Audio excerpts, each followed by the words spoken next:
Chris Economaki, behind the main grandstands here at Pomona to reflect one of the major points of interest that drag racing holds for spectators. For only in drag racing can a fan get up whenever he wants, walk out of the stands and into the pit area.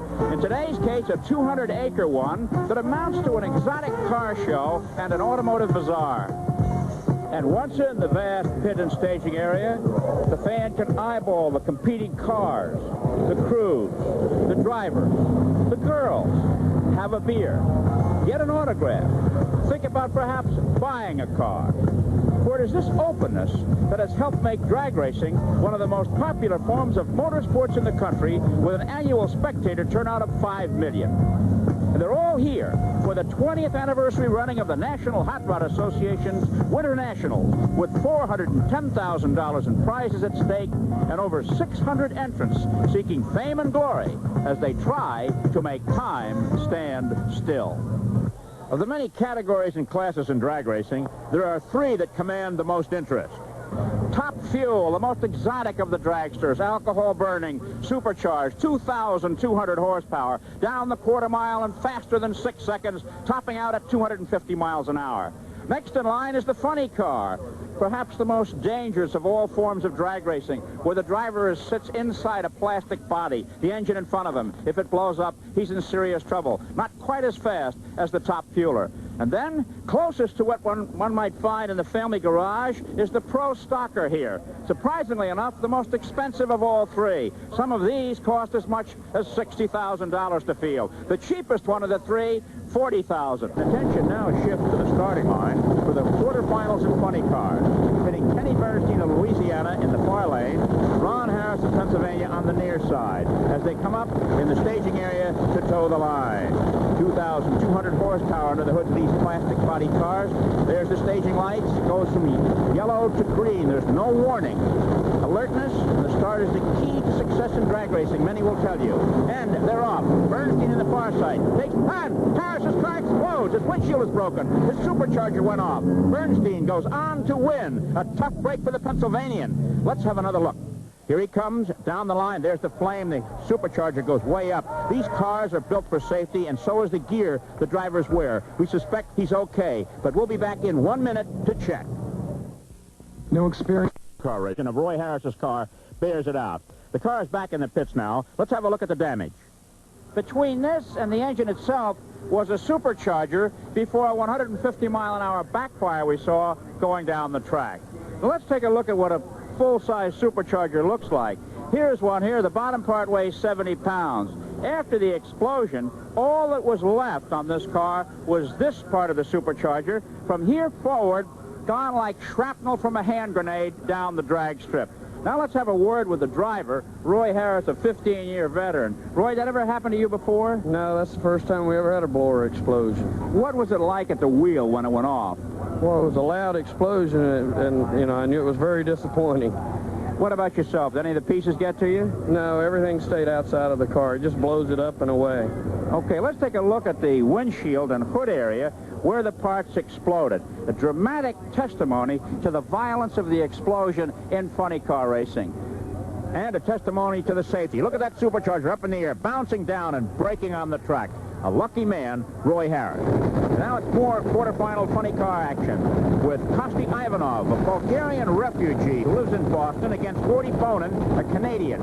Ivanov's car, the Boston Shaker. Bonin's machine, the Pacemaker, as they wait for the signal to fly. Up go the noses and down the track they go. It's a close race with Ivanov slightly ahead of Bonin, and Ivanov wins it at 234.98 miles an hour, but Bonin's car is not slowing down. The parachute hasn't opened, and he's headed for the fence. He's going towards Riverside. He's still moving through the snake fence and up against the outside fence. Bonin appears okay. He comes out of the car, a lucky man, and his parachute, for one reason or another, failed to open. Here it is again. Remember now, Ivanov is winning at 234.98 miles an hour. Bonin going about the same speed. The normal brakes won't stop the car going that fast. He throws it sideways. It goes through the netting and slams to a final stop against the fairground's outer fence. There it is. Our crew is down at the finish line with him. You okay? Yeah, I'm all right. What happened? What Well, the happened? parachute just failed to come out and got bouncing down here and went through the safety net. Slitter side was into the chain link fence to get it stopped. One of those deals where if the parachute, it's my own fault for not getting the parachute in properly, apparently. Did you do much damage to your car? Or? Yeah, extensive. I mean, if we'd have won, we couldn't get it ready for next round. No way. Tough break for the Canadian. It's not an animal in a cage in the zoo, but it's Kenny Bernstein coming back to drag racing. He goes against Dale Foley. Bernstein was a racer several years ago, took a lot of time off to run a chain of restaurants in Texas, while Foley, a youngster from Van Nuys, California, admits to getting his drag racing start midnight riding on Van Nuys Boulevard. It's Foley in the far lane, Bernstein in the near lane. As they come up, that's Buster Couch, the man with the soundproof ears, waiting to send them on their way. Waiting for the lights to flash. And off they go, and Foley takes a quick lead, but bobbles, and Bernstein gets sideways, swerves, hits the fence, tears the right side off his car. Foley slows way down, and Bernstein crosses the line first. What a dramatic day of drag racing we're having here at Pomona. It's unbelievable. Something happens in almost every round, and Bernstein cannot possibly make the finals with his car in that shape. Foley coasts across behind him. Let's take another look. They're saying now that Foley is the winner. All right, here they are. Foley gets off, bobbles, and then Bernstein's car swerves. He crosses the line. That's an automatic disqualification. Hits the fence, tears the fiberwork off the side of his car, opens his parachute. We'll be back in 1 minute to talk with this ex-restaurateur. An accident. The damage to his car was confined primarily to the fiberglass bodywork that shrouds this alcohol-burning car. He was a lucky man. Here he is now. Now it's probably too good. Kenny, it was wild to watch. What caused it? Well, the first thing that happened was the car shook violently, very hard. The tires shook, and when that happens, it's difficult to see what's going on inside the cockpit. And there's like 2 or 3 variations of shake. Most of the time they shake, and it's just enough you can go ahead and drive through it, and it doesn't bother you. But there's a violent shake, what I call violent, and that was a violent shake. The problem I did was I drove it a little too far in the shake, and she got a little out of control, and I should have probably lifted a little earlier, and that's the problem. You hit the fence, but yet you kept going. Did you see Foley on the other side, know where he was? Well, that really wasn't the concern at the time. What I was trying to do was keep it off the guardrail. I saw the guardrail coming to me, and I thought if I just hit the throttle and it just bounced it right off the guardrail instead of going over. So I saw the guardrail coming, and I just hit the throttle, and I just a reaction, I guess, and it did. It put it right back out in the strip again, and then my foot got caught between the accelerator and down below, further down, and the throttle hung again open, and that wasn't intentional at all, but I was just kind of cramped up in there.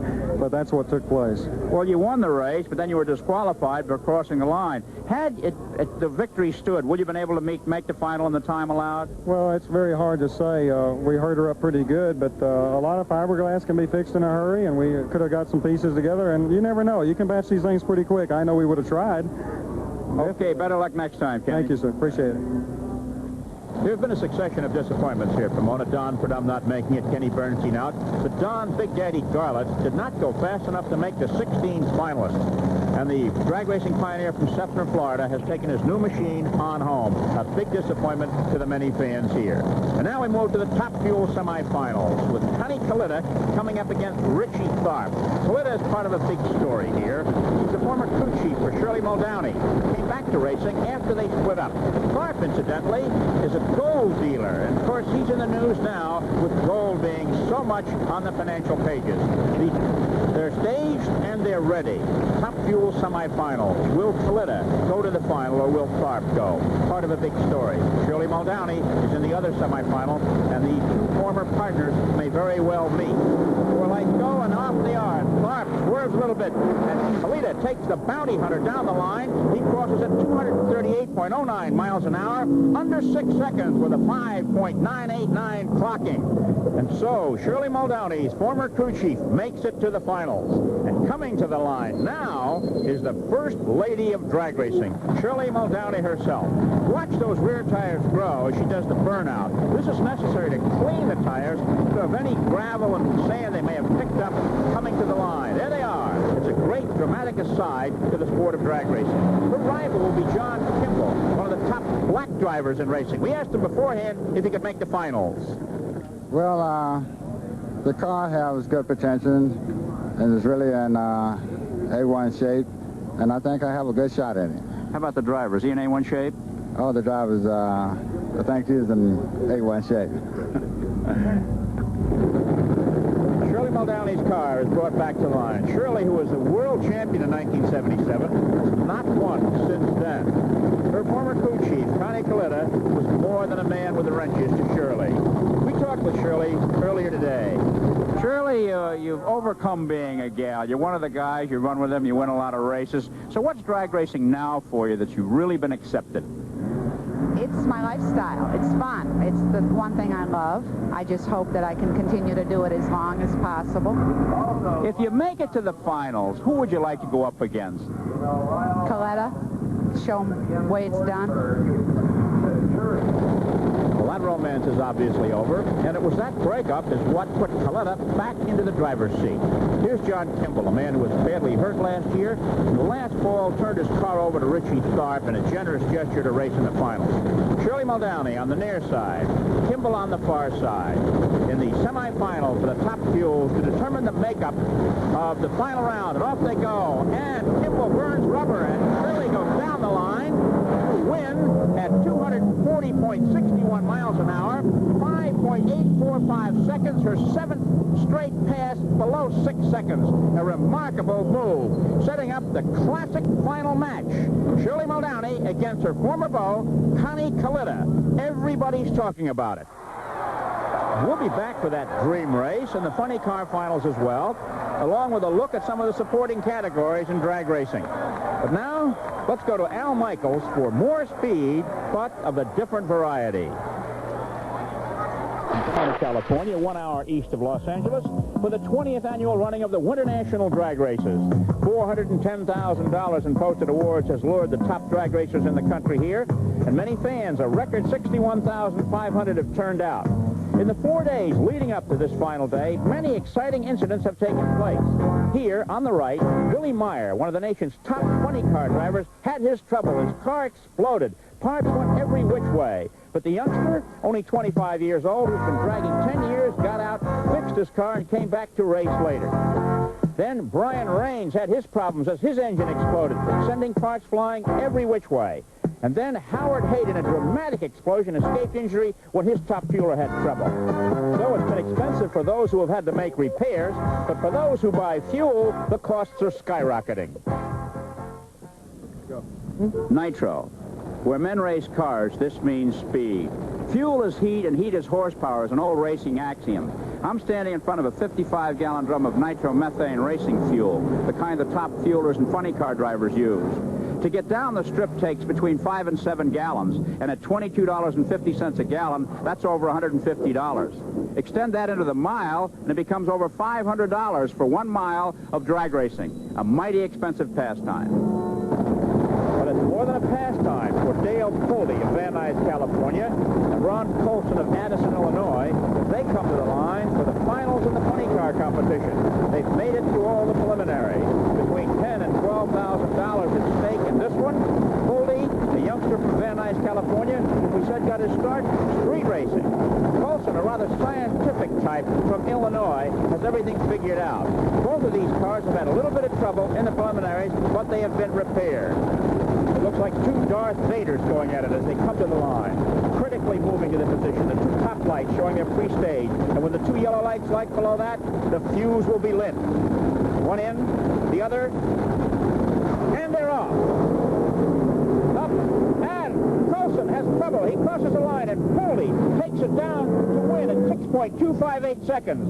A tough break, but he'll take it any way he can get it. His speed, 238.72 miles an hour, as he heads for the welcoming crew at the end of the run. Tough break for Colson. Let's see what happened here. Apparently the car mishandled, and he crossed that center line, and that's an automatic disqualification. A long way to come for that type of finish. So Dale Pulte, the Van Nuys, California boy, gets the big welcome from the crew. Let's listen.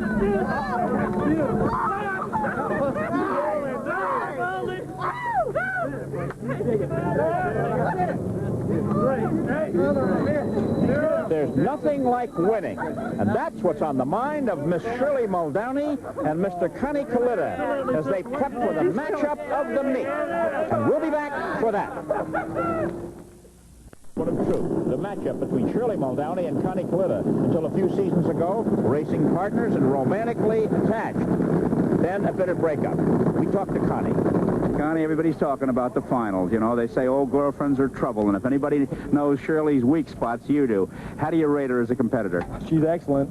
She's excellent. She's a good driver, and Ronnie, her mechanic, you know, I spent a couple years with him, too, when we worked on Shirley's car, and he's excellent, too. That's a good piece of equipment over there to race against. You going to beat her?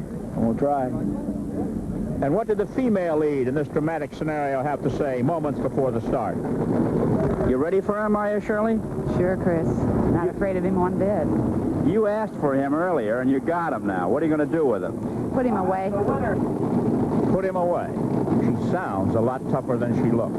But no one will miss this one. Even the blasé pit people are coming to watch. Shirley and Connie, the Frankie and Johnny of drag racing. Everyone is ready for this one. Here she is in the near lane. No sponsor this year. She's paying her own bills. Connie Kalita, a man who's essentially a mechanic, returning to drag racing at the wheel since the breakup with Shirley. The classic confrontation as they move to the line to stage their long, needle-nosed cars, 2,200 horsepower. Shirley has made it in a man's game. She's not considered a woman now. She's another competitor. Watch the line. Stage. And off they go. And Kalita gets the jump, but he swivels sideways. And it's Shirley! Shirley Muldowney wins it. Her first victory in over 2 years. She takes it at 5.940. Look at the glee. 247.25 miles an hour. And another straight pass under 6 seconds. Here, they come to the pits together. Usually, the loser and the winner are hundreds of yards apart. And Shirley gets out of the car. The victory area in drag racing is a lonely place. The crowds are way up the line. Let's listen to what is said.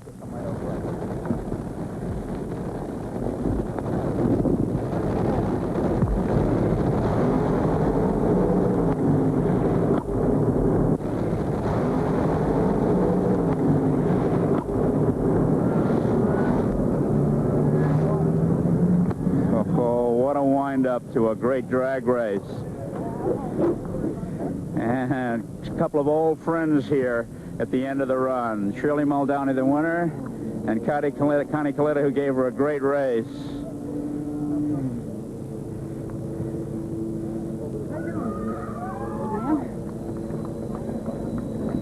It's an emotional scene here. Turn around, Shirley, so we get a look at you here. You guys put on a great show. It was an important one for you, huh? That was important for both of us. I'm sure it was. Yes. I had a good teacher, Chris. Really? Yeah. But you don't look happy, Shirley. She is. I'm happy. Are you? I'm happy. Well, it's been a tender thing. You're friends for a long time. Yeah, I think... You drove like a man, though. Yeah. Like I said, I had a good teacher. Okay, here...